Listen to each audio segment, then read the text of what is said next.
into the fracture. And then we start to look at whether, when we're hydraulically fracturing, whether we just go for the conventional sequence where you start at the toe of the horizontal well, fracture to the heel, or whether you do this thing that's called the Texas two-step, where you fracture, you make one fracture, go 2 steps forward, and then reverse to make a fracture in between. And we've been doing a lot of modelling on that. The other thing that we're doing is looking at how fractures close in the subsurface. This is really important for a lot of applications. So for instance, if you're doing carbon dioxide storage and you over-inject into the reservoir, you can cause fractures in the overburden, and all the CO2 could theoretically leak to the surface. And so what we've been trying to do is understand what pressures, how much CO2 will leak, for instance. And so we've been doing experiments in the laboratory where we've been creating fractures in samples, we've been increasing the stress on them and pumping through different fluids such as CO2, brine, etc., and then imaging the fracture closing during the experiment. Then what we do is create a finite element grid of the sample and the fracture, and then we numerically model that, the whole experiment, so we can find out what the basic properties of the rock are in terms of plasticity, etc. Another issue that we have to deal with in the throughout the world is something that's called reservoir compartmentalization. Carlos talks a bit about this, so I won't go into it too much. But if you drill a reservoir, so if we look over here, this is a map of a reservoir. And what happened in here is that the company drilled 3 wells at this side of the reservoir, and they started to produce it. After about 5 years, what they found was that the pressure here had really, really decreased a lot faster than they thought. And then they drilled into this side, and they find it's at virgin pressure. And the only reason is because these faults can prevent fluid flow. So what we've been doing a lot of work on is trying to predict this, because throughout the world there are reservoirs, lots of reservoirs like this, where people are only draining 1 or 2 parts of it. And if we can predict parts of the reservoir where they haven't drained, we can get a lot more oil and gas out of existing resources. I won't talk about too much about this, but because Carlos already has. But what we've done here is we've built the world's biggest database on faults, permeability, capillary pressure, etc. And we've made, I think, the only measurements ever in the world on the relative permeability of faults. And all of this goes into the software that's used throughout industry to predict fault-related fluid flow and hopefully try to get more oil out of the ground. One of the final things I want to talk about is that we do a lot of work on geomechanics as well. So when people normally extract, model oil flow or gas flow in a reservoir, they use things that called finite difference production simulation models, but they're really bad at taking into account stresses in the reservoir. So if you have a reservoir that's very, very soft and you start to produce it, what happens is you get stress concentrated on the edge of the reservoir, which doesn't really get taken into account by conventional modelling tools. And this can have a really big effect on the production. It can have a really big effect on seismic velocities as well, because if you compact part of the reservoir over here, you're likely to increase the velocity. And so what we've done is to create a series of software tools that couple finite element-based geomechanical models with industry standard flow simulators. And so what we can do here is, for instance, we can simulate petroleum production. We can see how pore pressure changes the stress. We can see how that affects seismic activity. We can see how it affects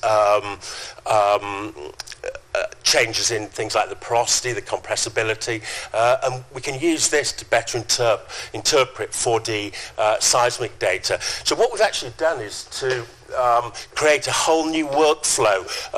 So normally what we used to do in industry was to we take seismic, we build a reservoir model, we do a flow simulator and match that with what's called time-lapse seismic. But now what we do is we build a full finite element model of the whole reservoir, and these things can have something like, I think we run them now with up to 10 million grid blocks, and then we couple that to the industry standard flow simulators. So we can, and then what we can do is to calculate how production changes seismic properties. And so if anyone does things like time-lapse seismic, we can interpret that now and take into account not just saturation changes, but stress changes. And some examples of how that's worked. This is a oil field in the North Sea called the Valhall field. And what we found there, when it started to produce, the reservoir was really soft and the seafloor subsided by about 6 meters. And this is really important to understand before you start producing, because the last field that happened to, they had to cut off the legs of the oil rig, raise it another, I think it was 10 meters, and it cost nearly $1 billion. So what we want to do is predict that before it happens. And what we've done here is go forward, is we've built a finite element model of the reservoir, and we've modelled what we think subsidence is. And if you look at the predictions that we have in the red line, they match pretty closely the actual measured values within the reservoir. And so we can use this now to forward predict whether reservoirs are going to cause big subsidence issues. We can predict how big we need to build the oil rigs, etc. Another thing that's very important, for non-structural geologists here, this might be difficult to explain quickly. But if you, this is something called shear stress against normal stress, and this is the failure. This is if the stresses hit this line, the rock will form, you'll get earthquakes, etc.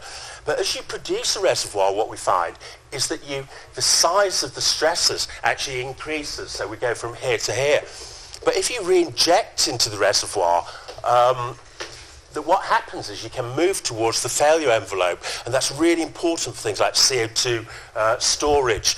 And this was something that was really poorly understood. From the numerical modelling that we've done, we can totally predict this now in a lot of reservoirs, which makes things like CO2 storage a lot safer. Another thing that we've been trying to do is use satellite images to predict how much CO2 is being pumped underground in CO2 storage projects. So this is something that was done in, this is a field in Algeria, where what they did was to pump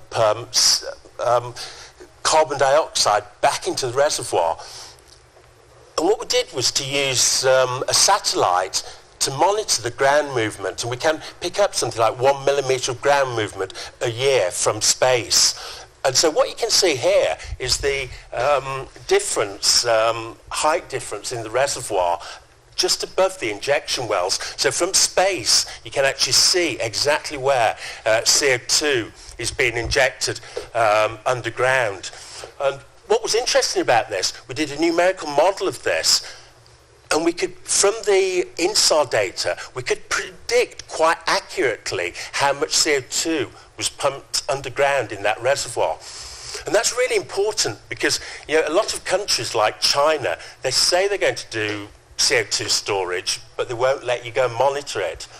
But we don't need to go and monitor it anymore because we can do it from space. We don't need to go to their country. And so it's a big step forward in being able to monitor global emissions from different parts of the world.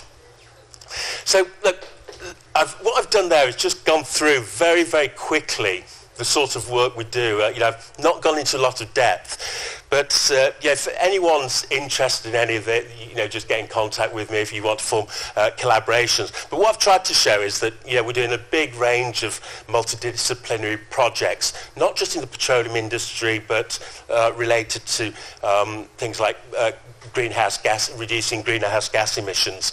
We've got really good research facilities. We've got very big we've got good multidisciplinary team, and we're very keen to build collaborations. So if any of you want to work with us, just get in touch and we'll sort something out. And the best news is we're right on time for lunch. So thanks for listening.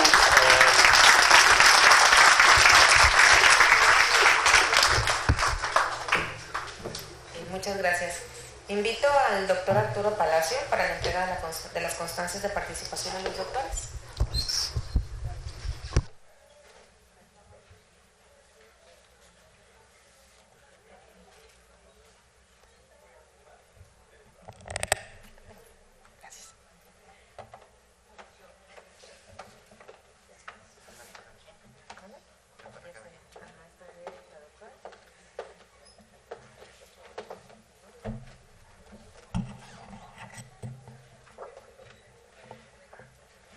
Well, thank you very much for your participation.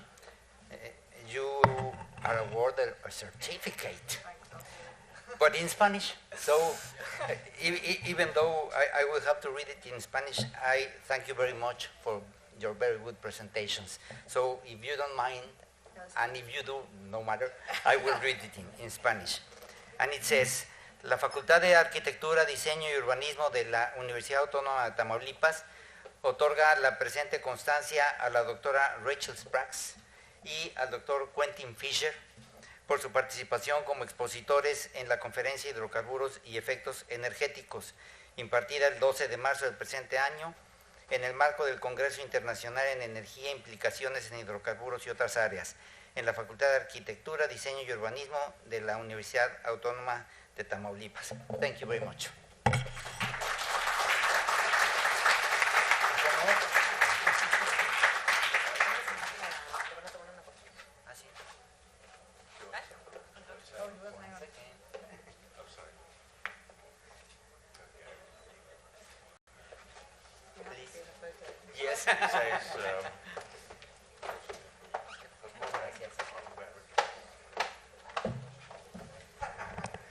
Muy bien, ahora sí ya tomaremos un receso de 2 horas para tomar lo que es la comida. Buen provecho y nos vemos aquí a las 3 de la tarde.